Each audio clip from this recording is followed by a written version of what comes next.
50년 전의 일이었다. 늦은 밤, 어머니는 어린 딸의 성장 과정을 꼼꼼히 기록하고 있었다. 머린 말, 내가 제 손으로 글씨를 쓰기까지 일을 몇 가지만 적어 놓아주련다. 어떻게 낳고 자랐나? 어떤 분들의 극진하신 사랑을 받으며 컸나? 그런 이야기들은 내 일생을 통해 큰 힘이 되리라 믿는 까닭에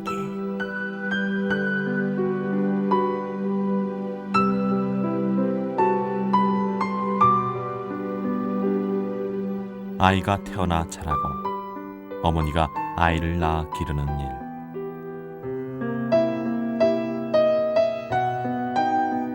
누구에게나 일어나는 평범한 일이었지만 어머니가 일기 속에 그 일을 적어준 순간부터 그것은 아주 특별한 의미가 됐다.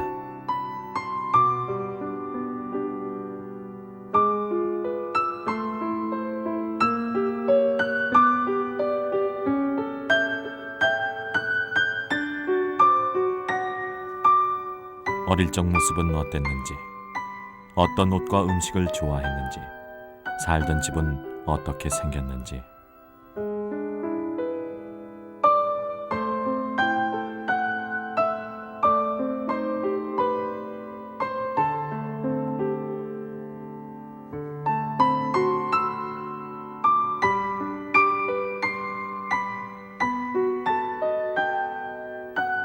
여름밤에 곧잘 했던 놀이는 뭐고, 어릴 적 별명은 무엇이었는지.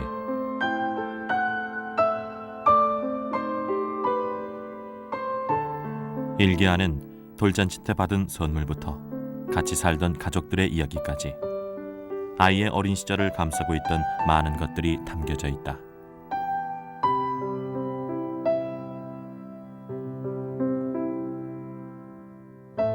그리고 그 속엔 젊었던 어머니의 모습이 있다.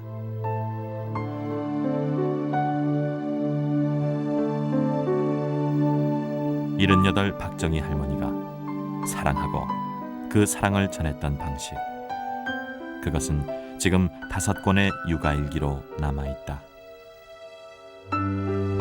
인천시 화평동의 한 골목길엔 지금은 간판이 지워진 허름한 병원 건물 한 채가 서 있다.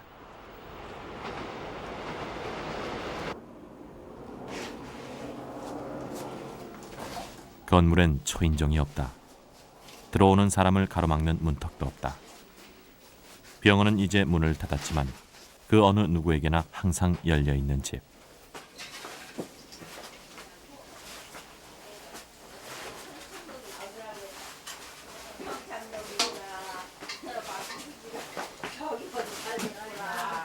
기억시는 거 알아?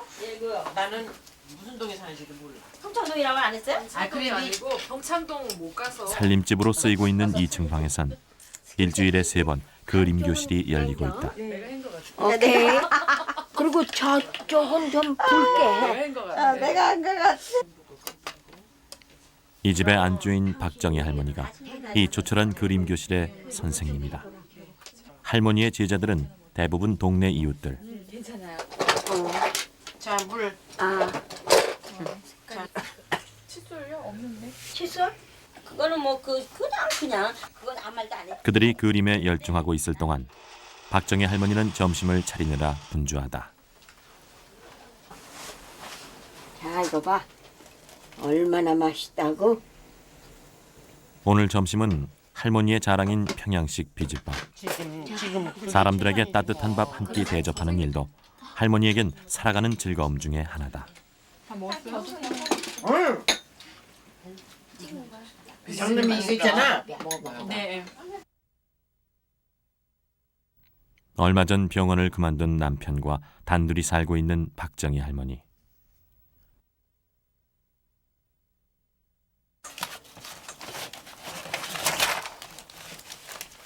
할머니에겐 장롱 깊숙이 간직해놓은 보물이 하나 있다. 꿰져 간다고? 허물어져 간다고? 아이고. 줬던 거 같고 딸을 넷을 낳았으니까. 딸 넷, 아들 하나. 할머니의 5 자녀들에게 손수 만들어줬던 육아일기와 동화책이다. 이렇게. 요거는 또 명예를 낳았을 때 식구들. 자, 요거는 서평양 교회. 우리 옛날엔 귀중한 줄 몰랐는데 귀중하다 그러니까 귀중한 것 같기도 하고.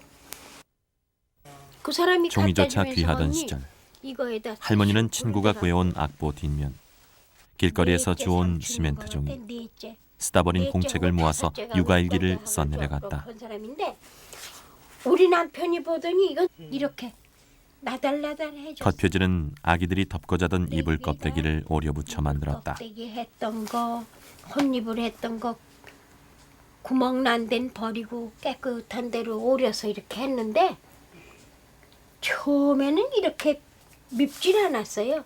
꽤 그래도 볼만했지. 육아일기엔 50년 세월의 흔적이 묻어 있다.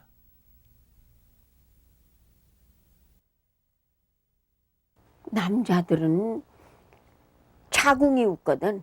아기를 못 낳았단 말이야. 그 아기 나서 기르는 동안에 느끼는 환희 같은 거이 남자들에게는 없어.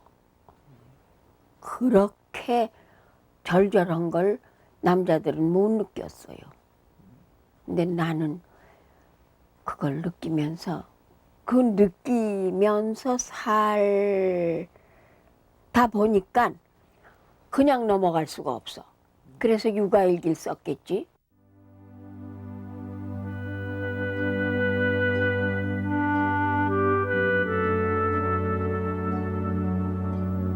육아일기가 쓰여진 곳은 박정희 할머니의 친정인 인천 율목동 집.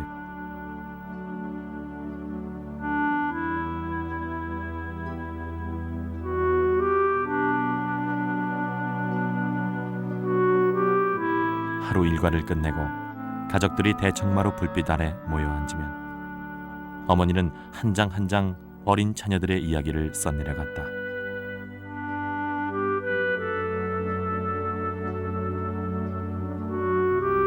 그것은 매일 밤 펼쳐지는 가족들의 작은 축제였다.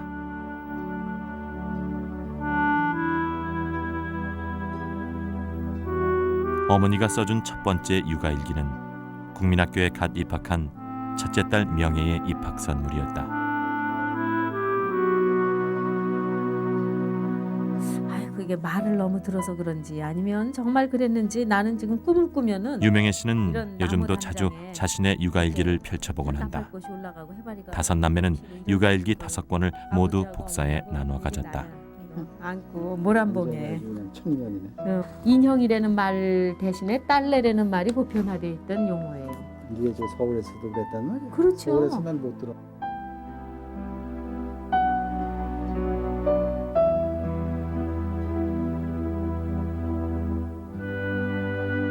우리나라와 세상의 일본이 망하기 전전날 너를 낳았다.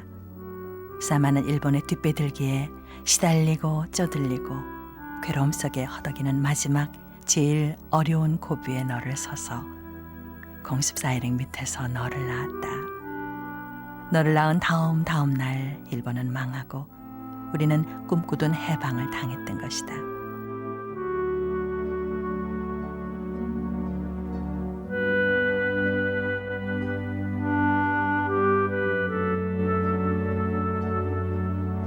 명예와 고양이. 거시로상이라는 일본 사람이 큰 고양이를 두고 갔다. 이 고양이는 쥐를 잡아먹어도 꼭 방에서 먹었다. 특히 너를 재워놓은 포대기 위에서 지내기를 좋아했다. 너는 무섭다고 까르르 죽는 소리를 했다. 어머니가 이렇게 표현한 그 어머니의 젊음 날 어머니의 마음 그거를 제가 느끼기도 하고 또 그 세상에 그 가치 그때 그 표현 방법 단어 그런 것도 새롭게 느끼는 게 있고 또 나 자신에게 대해서도 그 사람이 살다 보면은 자기의 본성과 다르게 때가 많이 묻잖아요. 근데 이 육아일기에는 나의 그 본성이 남아 있는 것 같아요. 그래서 가닥 잡기가 참 쉽죠. 이게 1년 전쯤 됐나 결혼하기? 3년이나 연애를 했는데. 그래서 우선 이거 보고 그냥 너무 깜짝 놀래가지고 충격이 컸었죠. 그래서 정말 이런 것도 있구나 이렇게 해놓은 게 그렇게 생각을 하고 굉장히 귀여운 거라고 생각을 했는데 보니까 그 집에서는 그냥 귀여운 거보다는 마치 이게 저 그림책 비슷하게 해가지고 애들이 그냥 갖고 놀면서 보고 있었어요.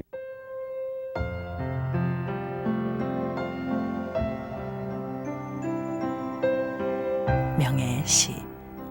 7살 때 여름날 저녁 달을 보고 있더니 어머니, 달은 아마 여름인가 보아요. 이것 보세요. 내 팔도 달빛을 쬐어서 이렇게 산뜩산뜩합니다. 라고 하여 또 우리는 웃었다. 어린 명예는 시인이었다.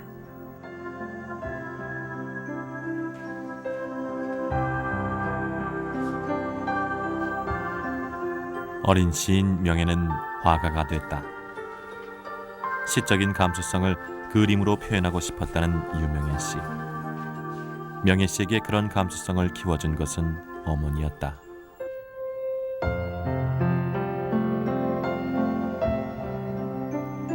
동네 아이들과 함께 어머니 손잡고 산으로 들러 그림 그리며 쏘다니던 일은 명예 씨에게 아직도 잊지 못할 추억으로 남아있다. 7, 8살 된 우리들을 이제 앉혀놓고는 반 고흐의 얘기서부터 포프라 나무가 춤추는 얘기서부터 하늘을 향해서 정열을 피운다 그러면서 이렇게 얘기를 하셔서 어린 나이에 뭐 홀린 것처럼 나무 한 그루를 그렸어요. 그리고 칭찬을 굉장히 받았는데 지금 보면은 너무 초라한 그런 그림이죠. 크레용밖에 없었던 시절이에요. 크레파스도 없고. 그런데 바로 이 그림입니다. 이렇게 초라한 나무 한 그루를 우리 어머니는 그렇게 극찬을 하셨어요. 그래서 아마 그러한 것에 홀려서 제가 내 자신이 그림 그리는 사람이라고 믿고 컸던 것 같아요. 어린 명예의 그림 솜씨는 어머니와 함께 만든 동화책 속에도 담겨 있다. 넷째 딸 순애를 위해 어머니가 손수 써준 동화 깨끗한 손. 자신만 언니들보다 못났다며 고민하는 어린 순애의 이야기를 담은 동화다.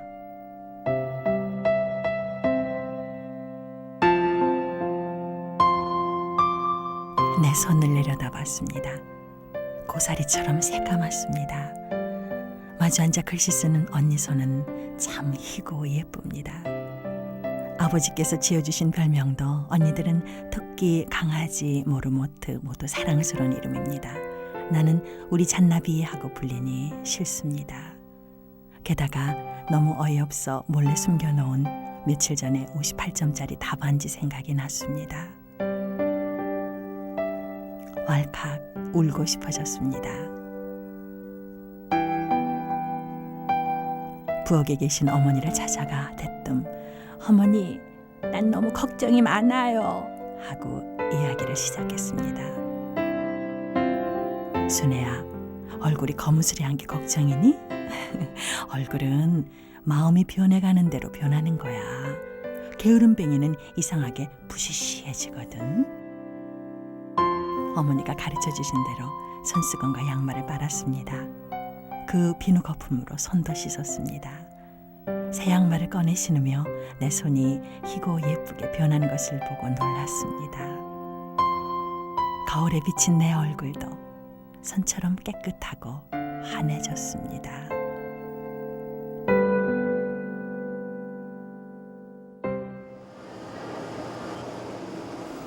(58점짜리) 답안지의 주인공 순애.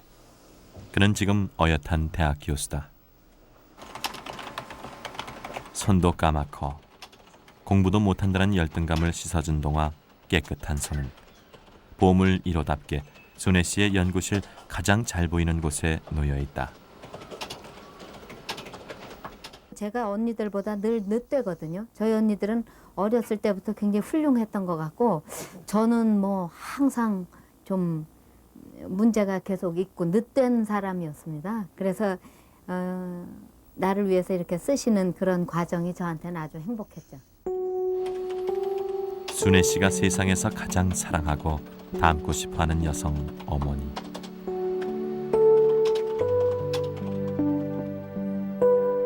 어머니 박정희 씨는 경성사범학교를 졸업하고 교사 생활을 하던 당시로선 엘리트 여성이었다. 44년 결혼과 함께 평양으로 가면서 박정희 씨의 새 생활이 시작됐다.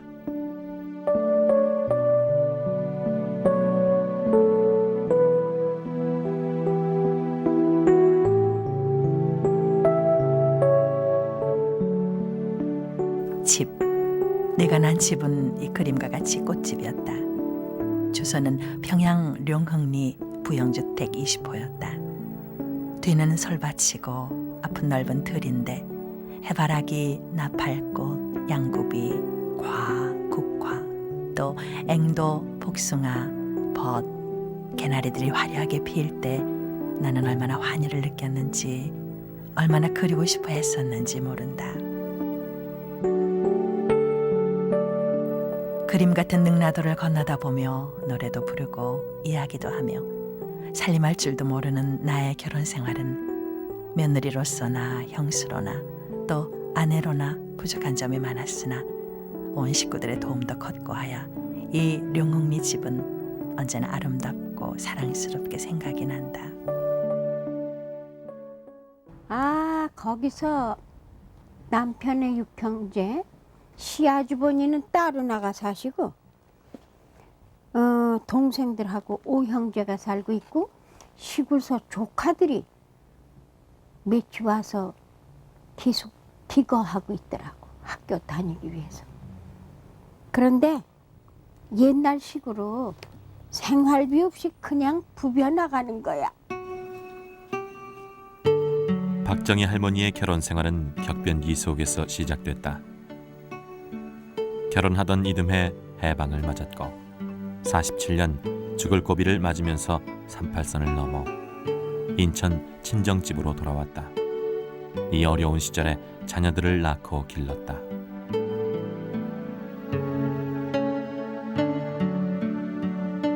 아가떼 말은 돌부터였다.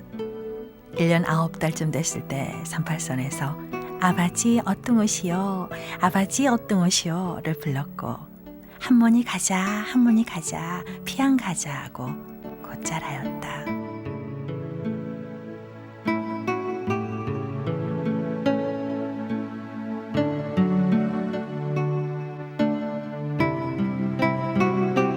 현애를 난 날, 그 무시무시한 38선을 넘어온 지 몇 달 안 되는 때였다. 우리는 38선을 넘어온 해에 너를 낳았기 때문에 너의 별명은 38내라고 했단다.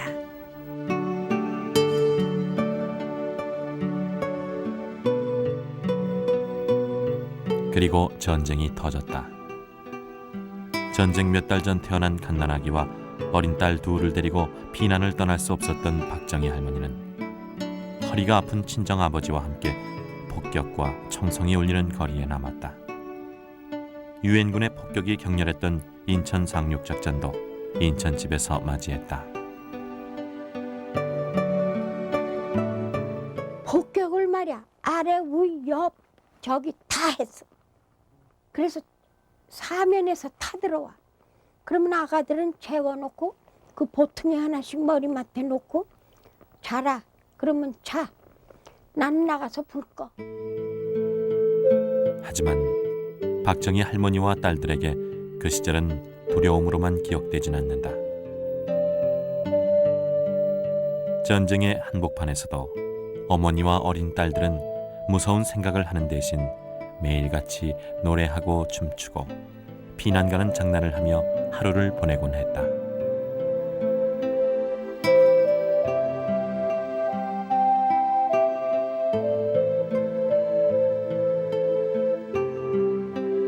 여섯 살 때, 그날부터 9월 15일까지 매일 유엔군의 폭격 아래서 지내고 10월에는 아버지, 삼촌, 할머니가 돌아오시어 눈물 겪고 기쁜 두어 달을 재미있게 지낸 후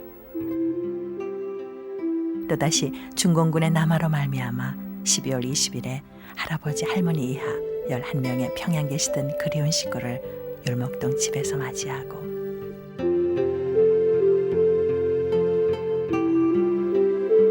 사선을 넘어온 시댁 식구와 피난에서 돌아온 친정 식구들까지 그해 12월 율목동에 모인 가족은 모두 21명이었다. 그때 우리 모두가 울더라고요. 쩍하면 울어요. 참을 수가 없어. 슬픔을. 지금 그 이산 가족 만나는 사람들 쇼 부리는 거 보면 뭐 어떤 나쁜 사람이 저게다 쇼라고 그러더라고. 그런 쇼를 부리는 게 대한민국 민족이라면 이건 뭐 진짜 배우로구나. 내가 그랬는데 아니에요. 그냥 물어나와서. 모두 모인 지 열흘 만에 유엔군의 후퇴로 할머니네 가족은 다시 피난길에 올랐다. 이번엔 21명 모두 함께였다. 할머니네 가족이 닿은 곳은 서해안의 작은 섬 풍도였다.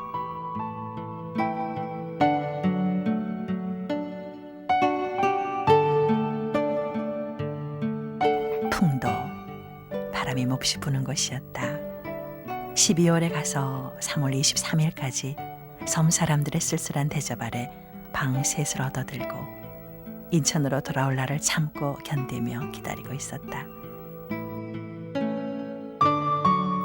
우리들은 날마다 재미있었다. 나무하러 다니고 사람들이 없는 골짜기에 가면 소리소리 지르며 창가를 하였다.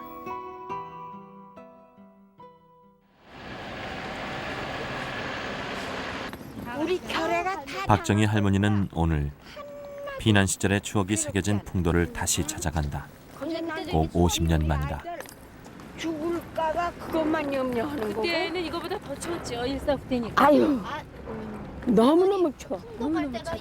나는 기억이 하나도 없네. 그 29일 날 떠났어요, 인천서. 12월? 그럼. 50년 전 매서운 바닷바람을 맞으며 떠났던 피난길.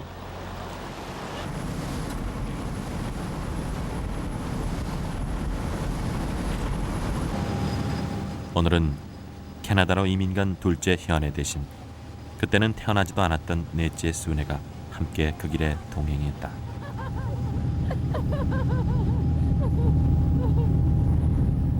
얘는 없었어요. 이건 없어. 쟤는 안 태어났었어. 그 다음에 생긴 그걸 제일 어린 애가 돼서. 같이 오지 못한 남편에게 보여주려고 할머니는 풍도 가는 여정도 꼼꼼히 기록한다.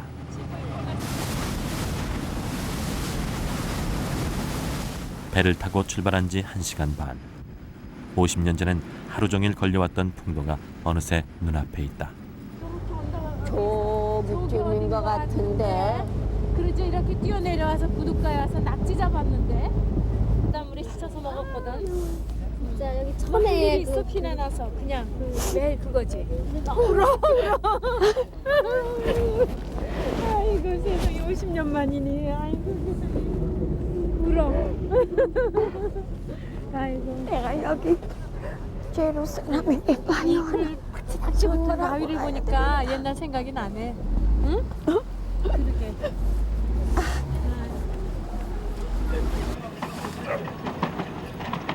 섬 전체를 도는데 반나절도 걸리지 않는 작은 섬 풍도.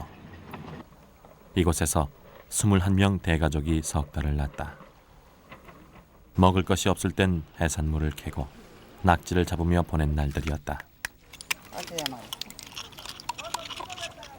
그래서 아주 여기가 어머니. 상쾌한 섬인 줄 알았나? 6살이었던 첫째 딸 명예 씨에게는 당시의 기억이 아직도 생생하다.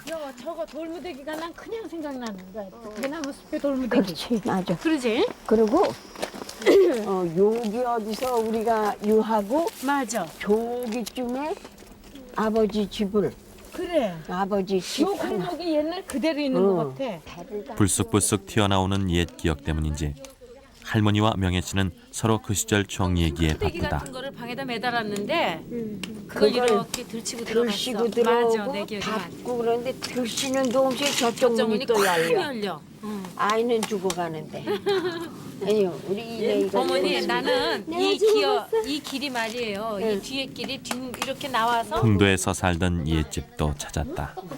이 방으로 들어갔던 것 같아요. 피난을 왔어도 그렇게 주인은 바뀌었지만 집은 예전 모습 그대로 남아 있었다. 독수리같이 랄라랄라랄라랄라랄라랄라랄라 아주 좋지. 피난 시절 산에 올라 땔감을 줍는 것은 여자들의 몫이었다. 그 시절 어머니와 딸들은 솔방울과 솔잎에 점수를 매겨서 놀이하며 땔감을 주었다. 어머니는 궁핍을 즐거움으로 덮어줄 줄 알았다. 이게 숯이야. 숯 기억하셔요? 어떻게? 일어나 보시오. 난 엎혀야지 나가면. 아니야 어머니가 앞에서 이런다고. 나 비고 나리 나리 개나리 그러면 이러고 올라가 이렇게 하고.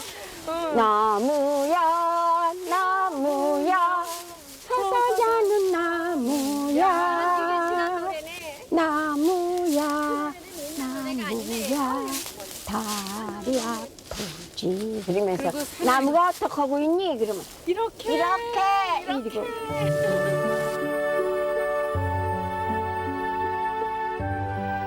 박정희 할머니 모녀의 나들이에는 그림 그리기가 빠지지 않는다.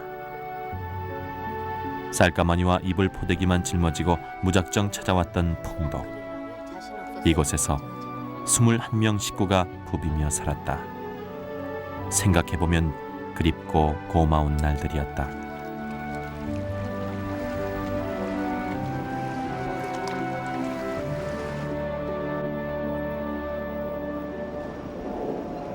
풍도를 떠나 인천으로 돌아온 건 피난 떠난 지 꼭 석 달 만이었다. 바로 요 집이거든요. 여기에 대문이 있었던 것 같아. 여기에 대문이 있고 전쟁으로 폐허가 돼버린 동네 한가운데서도 고스란히 남아있던 율목동 집. 이곳에서 새로 태어난 조카 둘을 더해 23 식구가 함께하는 생활이 본격적으로 시작됐다.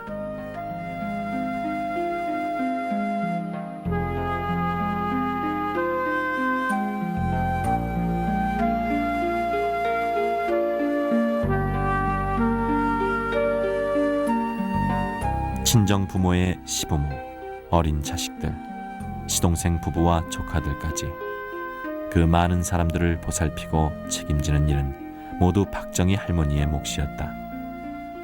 살이 마르되 얼만큼 마르냐면 요 뱃속으로 이렇게 말라 들어가요. 왜냐? 시어머니께서 팥밥하라 그러시면 친정어머니 영락없이 콩밥하래요. 그거 참 묘합니다. 난 콩 좀 밑에 둬다오. 그러면 한 솥에 콩밥하고 팥밥을 하는 재주가 없더라고요.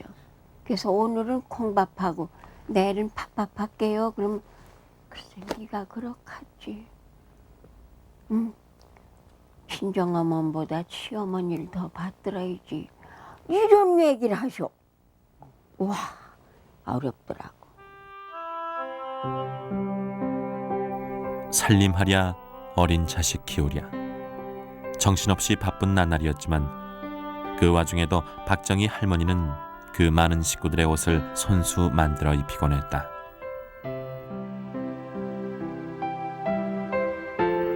원피스며 수영복이며 바지를 직접 디자인하고 만들어 입히던 기억. 무엇이든 손수 만들고 이루어가는 과정을 할머니는 기쁨으로 여기며 살았다.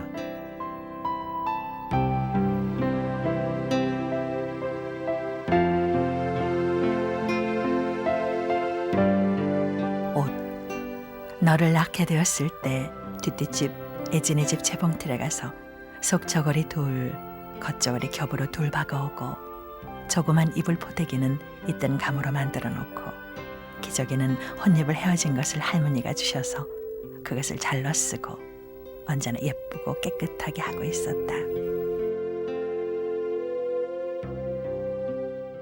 그리고 3년쯤 있으니까 글씨를 몽땅 잊어버렸어. 글씨를.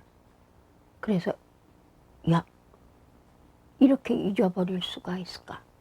그러면서 안 되지. 나는 이렇게는 못 살지. 대가족 속에 파묻혀 자기 자신을 잃어버릴지 모른다는 두려움에 할머니는 다시 글을 쓰기 시작했다. 모든 식구에게 관심을 나눠줘야 했기에 정작 특별히 신경 써줄 수 없었던 어린 자식들을 위한 글, 육아일기였다.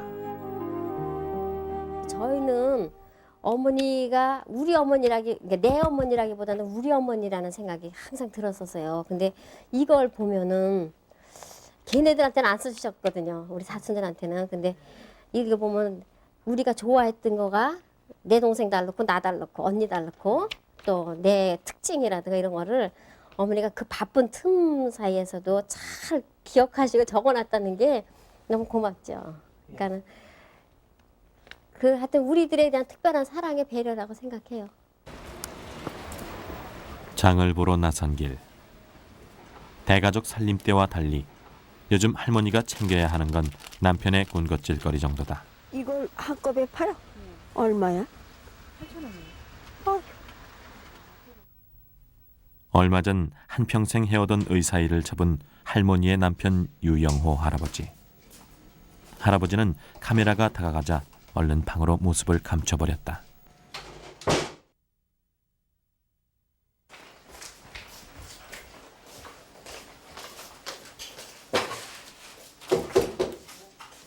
할아버지, 내가 당신 취재진과 할머니의 설득에도 불구하고 할아버지의 촬영 거부는 며칠째 계속됐다.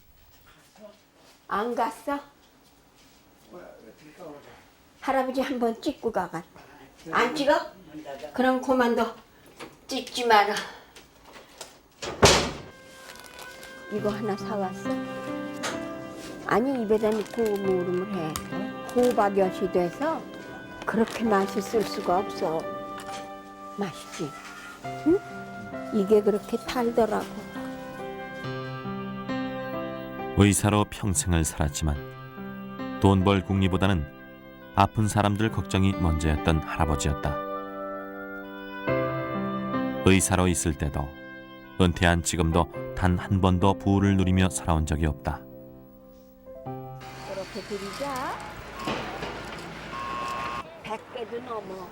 요즘은 박정희 할머니가 아이들에게 그림을 가르치면서 살림을 꾸려가고 있다. 은행한 거 아니야. 이 돌멩이 옆에 있는 거. 예. 이거 감 다. 하지만 할머니에겐 그것마저 즐겁다. 여기 감 조금 그리지 않을래? 요 그림을 그리는 순간만큼은 젊은 시절 잃어버린 자신의 모습으로 돌아가기 때문이다. 그렇게 많이 그리는 거야 이쪽에. 일생 산 결과 이 집 하나 남은 거예요. 그러면 못난이 혹은 바보 남이 그럴지 몰라. 그래도 괜찮아. 만족해. 이 집 팔아가지고 살면 뭐 노후에 걱정 있나? 우리 할아버지하고 내가 살아가는데 문제 없죠. 물론 유산을 남겨주거나 그런 건 다 우린 꿈에도 생각지 않았어요. 일생 동안. 요거 하나 하고.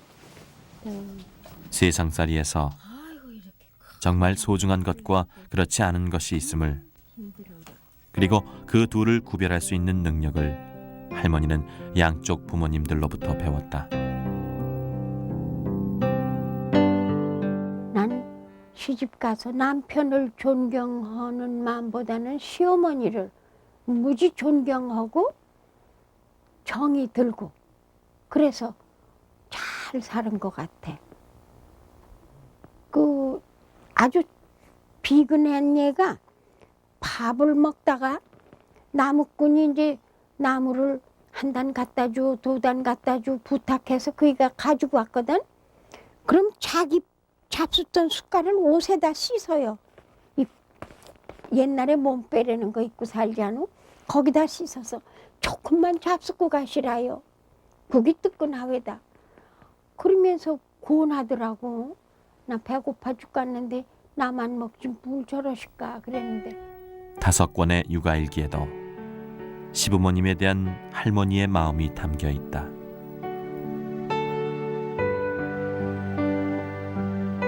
할아버지, 언제나 너희들을 사랑해 주셨다. 특히 현애를 보시고는 곱지 않네. 그거된 곱구만. 그 아래 저 할머니 꼭 닮아서 라고 하셨다.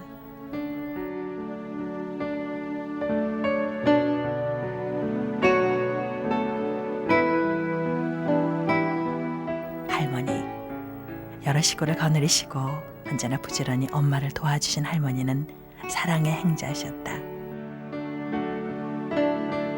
어머니는 이 할머니께 많은 도움을 받았고 많은 것을 배웠다.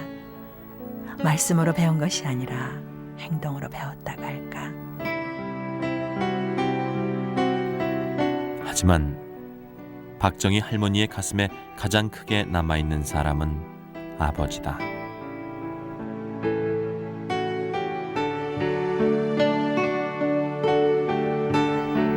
맹인들을 위한 한글 점자 장한자 박두성 선생. 주위의 냉소에도 아랑곳 않고 아버지는 한평생 맹인들을 위해 가르치고 일하셨다. 어머니는 아버지의 가장 든든한 후원자였다. 덕분에 집안은 늘 찾아오는 맹인들로 북적거렸다. 오죽하면 우붓 아버지 아닌가 내가 그랬다니까.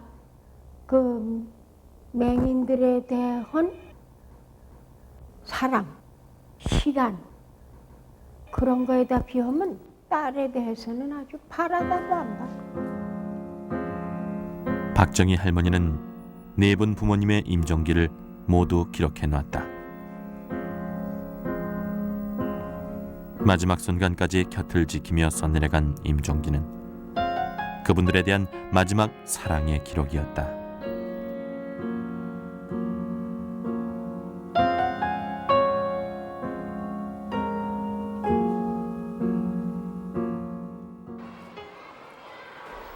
지난 10월 서울 상도역에서는 시각장애인들을 돕기 위한 그림 전시회가 열렸다.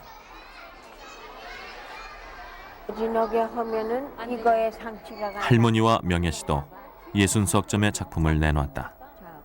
여기서 팔린 그림값은 맹인들의 눈수술을 위해 쓰이게 된다. 지난 92년에도 박정희 할머니는 점자 도서관 임대료를 마련하기 위해 평생 그려온 그림 100점을 선뜻 내놓았다. 판매 대금은 1억 8천만 원이었다.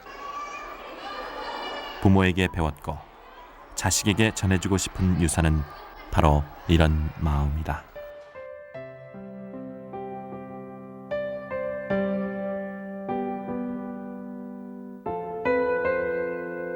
제주덩이가 되어달라고? 아니다. 내 늙은 후 나를 잘 위해달라고? 아니다. 유명해져 달라고? 아니다. 이웃 사람들의 빛이 될 수 있는 사람이 되어다오.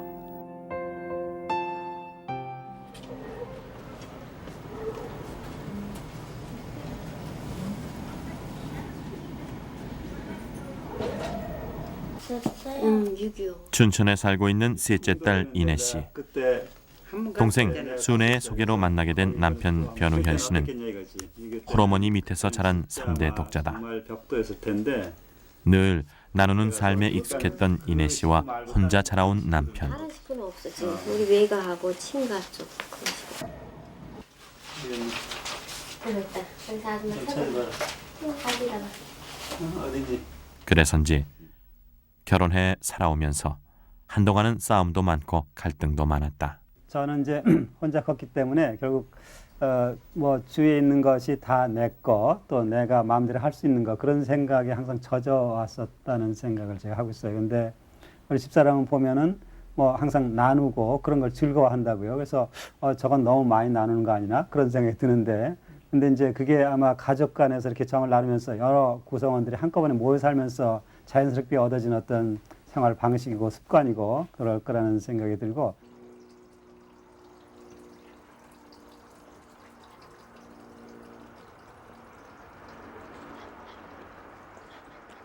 가로로 일자로 돼 있어요. 일주일에 한 번 이내 씨는 마리아의 집에서 미혼모들을 만난다.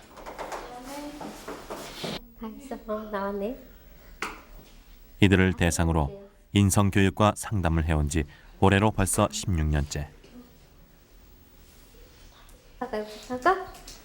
마리아의 집에는 저마다 사연을 안고 있는 어린 미혼모들이 모여 있다.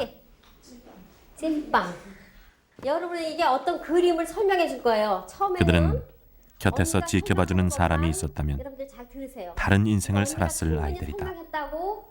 그래서 더욱 이내 씨는 이들에게 힘이 돼주고 싶다. 여러분들에게 설명한 거를 거기다가 설명한 그대로 들은 대로 그려보세요.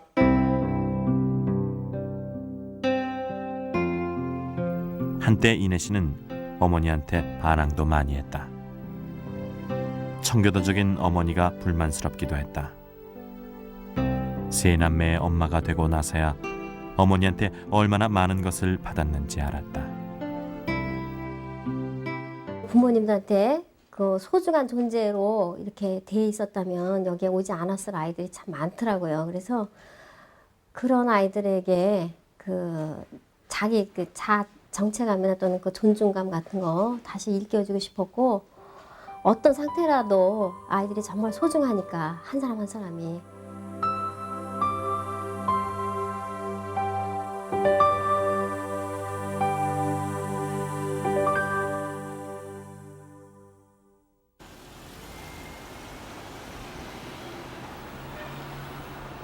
둘째 딸 현애는 지금 캐나다 토론토에서 살고 있다. 이민 온 지 25년. The advertisement because people some gun robbery. Yeah. 그렇게 해도 돼요? 성실하게 일해 작은 슈퍼마켓도 마련했고 동네에선 좋은 이웃으로 통한다. 부지런하고 활달한 성격은 어릴 적에도 그대로였다.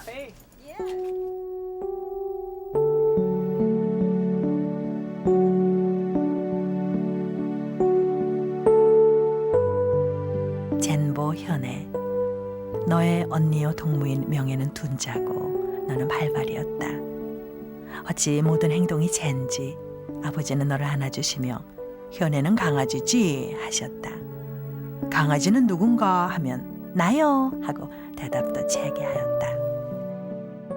이민 초기에는 제가 못 봤어요. 항상 바쁘고 그래서 정신없이 뛰었기 때문에 못 보다 어느 날 보게 됐어요. 그런데 그걸 볼 때 굉장히 많이 울었기 때문에요. 그 후로 제가 자주 보진 않았어요. 그걸 보시게 되면 왜 감정이 그렇게 생기시는 건가요?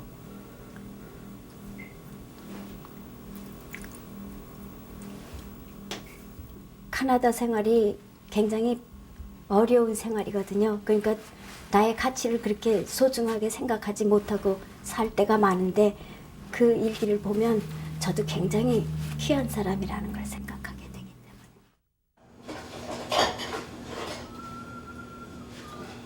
때문에. 평생 어머니 옆에서 살고 싶어 했던 현애 씨가 이 먼 캐나다까지 오게 된 건 남편 때문이었다.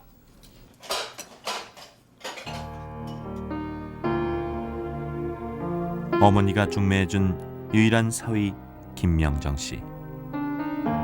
그는 한국 전쟁 때 부모를 잃은 전쟁 고아였다. 혼자 힘으로 일어서 보겠다며 떠나왔지만 낯선 땅에서 사는 일이 쉽지만은 않았다. 그 어려운 상황에서도 우리는 그냥 꼬꾸라질 것 같은데 그분은 일어나시더라고. 그래서 저도 또 최소한도 내 장모님 정도는 나도 닮아가야 되지 않을까. 저의 그 인간 모델이 있다게 되면 제 장모님을 지금 꼽고 있죠. 홀홀단신 고아였던 자신을 받아준 장모 박정희 할머니. 그를 닮아가기 위해 명정 씨도 캐나다 한인 봉사회에서 일주일에 한 번씩 이민 온 한국 노인들을 돌보고 있다.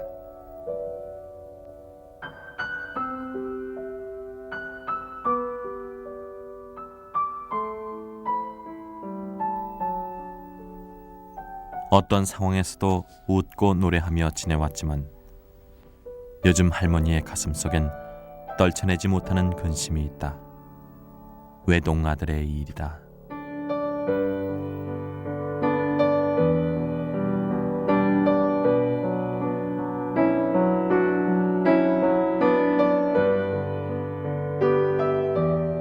두 살 때 남자가 분명의 소리를 연겁하며 우리는 너를 길렀다. 젖도 다 먹이지 못하게 어찌 세차게 빨아서 자꾸만 젖꼭지가 고장이 나서 혼이 났다. 첫돌 지내 한 달 만에 자전거를 샀고 밀어주면 좋아서 환성을 올리니 누나들과는 딴판이었다. 할아버지께서는 너를 잘 안아주셨고 금자동이 은자동이라고 하시며 귀여워해 주셨다. 딸 넷을 낳은 뒤에 얻은 막내 아들 지룡. 태어나고 자라는 동안 식구들에게 기쁨과 환희를 선사하던 아이였다. 하지만 사업 실패를 겪은 후 아들은 세상과 등진 채 자신 안에 틀어박혀 버렸다. 어머니도 그 닫힌 문을 열 수 없었다. 참 묘한 거는 빗전에 내 아들이 부르는 노랫소리가 들리는 것 같아요. 항상. 얼마나 맑고 아름답게 노래를 불러주었던지. 그래, 그냥 그렇게 그만두진 않을 거다.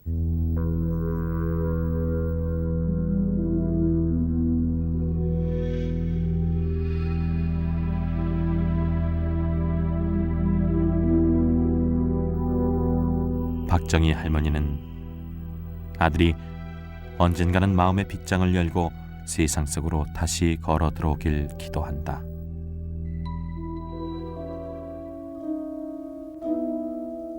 내가 언제나 자기를 그지없이 사랑해 주시는 분들을 기억하고 어떠한 힘든 고비에서도 착하게 행복하게 이겨나가라고 이 글을 써주련다. 1962년 2월 어머니.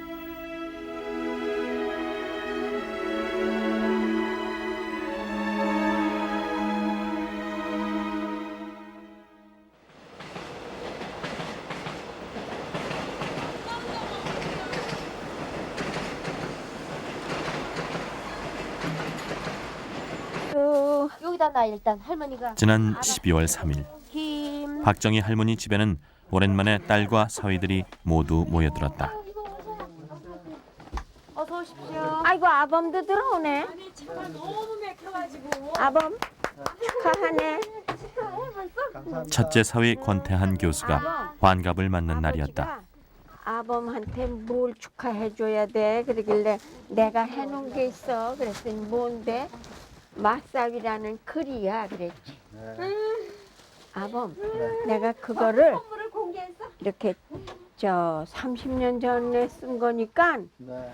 아니 그거 30년 전에 써놓으신 거예요? 응. 아이고. 요새 쓰신 거 아니고? 아유 요새 실수도 들었네. 사위를 위해 준비한 환갑 선물은 할머니가 30년 동안 간직해온 누렇고 두터운 원고지 뭉치.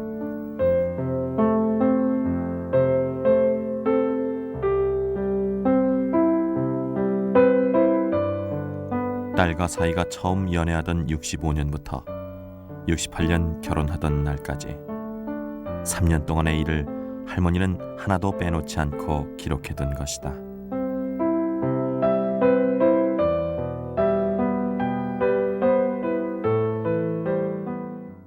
그 사람들 결혼한 지 30년이에요. 그 추억을 지금도 간직하고 있어. 그리고 저 사람들이 어떻게 늙어가나 구경하고 있거든. 얼마나 재밌는지 몰라요. 근데 우리 할아버지는 맨날 날들어 물어봐. 그자가 와서 2시간이나 앉았었는데 뭐 했어? 저녁 먹고 오셨어? 그러니까 네. 그래서 할머니 먹긴 뭘 먹어. 내가 차려다 줘야지. 그리고 우리 시어머니가 밥상을 차려다 주면 그냥 주머니에 돈 없지, 배고프지, 그냥 맛있게 먹어. 그 스토리가 다 여기가 있어요. 이거 누구에게 보여주지도 못해 아까워서 나 혼자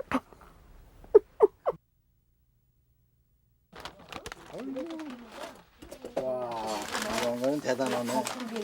그래 완전히 고전이네, 고전. 고전이지. 나는 지금 아이들에게 이런 책이 있으면 사줄 건데. 다른 남자친구네. 그래. 65년서부터 연애했나? 그렇습니다. 오고 싶을 땐 왔다 가야만 많은 일을 할 수가 있습니다. 그토록 또렷이 이야기하는 권군을 위해 나는 당분간 어느 날이고 저녁 한 그릇을 더해 놓기로 안 할 수가 없었으리라고 생각하며 없으리라고. 자, 그런 것들이야. 네. 아범. 아니 원고가 그렇게 많아요? 아범이 이거 버리고. 자신의 30년 전 모습이 이렇게 간직돼 왔을 거라곤 상상도 못했던 일이다. 고맙습니다. 아주 그냥 가보로 보관하겠습니다. 이거 뭐 우리 저 손자까지 다 좋아할 텐데. 그럼. 그런 거 쓰셨다는 얘기 이제까지 들어보질 못했거든요. 전혀 기대 안 했는데 그런 걸 받으니까 얼떨떨하고 뭐 조금 지나니까 너무 감격스럽고 눈물이 날라 그러네요. 우리 딸 주려고 그럴 때 자꾸만 걱정 많이 했는데 고맙네. 모든 거 감사드립니다. 촬영을 거부하던 할아버지도 오늘은 결국 손자 손에 이끌려 나왔다. 생일 축하합니다. 생일 축하합니다. 사랑하는 나의 사부 생일 축하합니다. 감사합니다.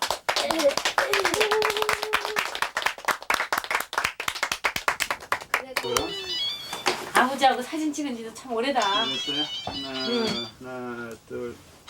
가만 있어. 가만 있어. 이완이 엄마, 너 엄마. I love you. I love you. I love you. I love you. 진짜. 웃어. 자, 찍습니다. 하나, 둘, 셋.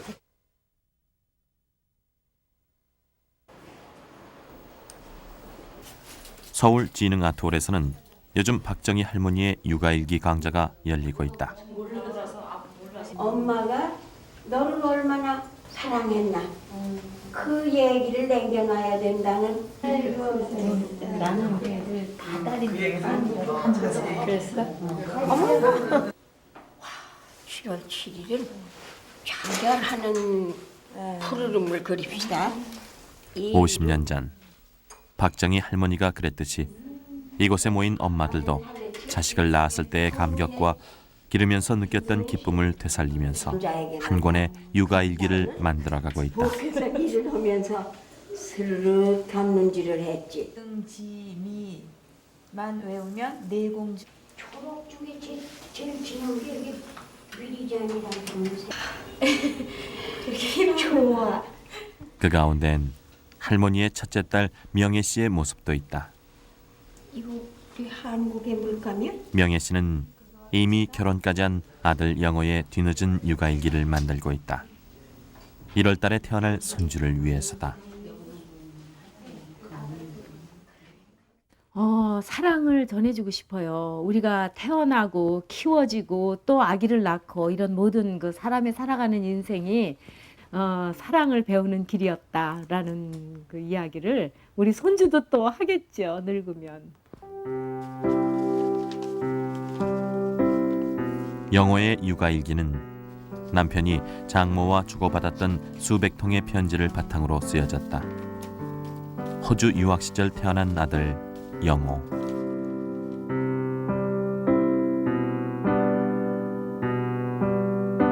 아기가 첫 울음을 터뜨리던 날, 남편은 세상에서 가장 행복한 남자가 됐다는 감격을 편지에 적어보냈다.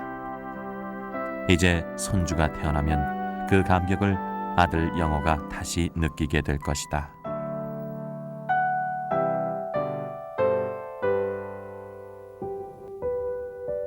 권영호의 어린 시절 이야기를 마치며 어른이 되어서 나도 영호를 낳고 키워서 혼인을 시키고 나니 할머니의 사랑이 뼛속 깊이 새롭게 느껴지더구나. 언제인가는 나도 영호를 키우던 이야기를 정리해서 글로 남기고 싶었단다. 손주가 생긴다는 이야기를 들었을 때 그 생각이 더욱 간절해졌지. 육아일기를 처음 쓰셨던 박정희 할머니와 함께 만들면 더 짙은 사랑이 담겨지겠지. 그래서 이렇게 예쁜 그림책을 만들었단다. 모두를 사랑한다.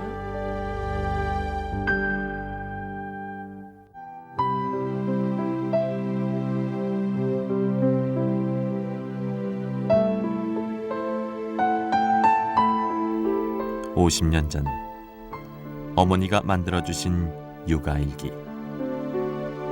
어머니는 일기 속 그림 하나, 글 하나마다 기쁨과 환희, 소망과 바람을 새겨주었다.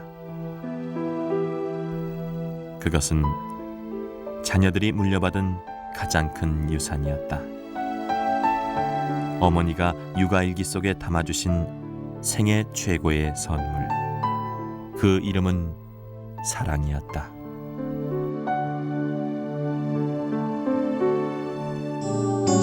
KBS KBS KBS 한국방송 사랑해.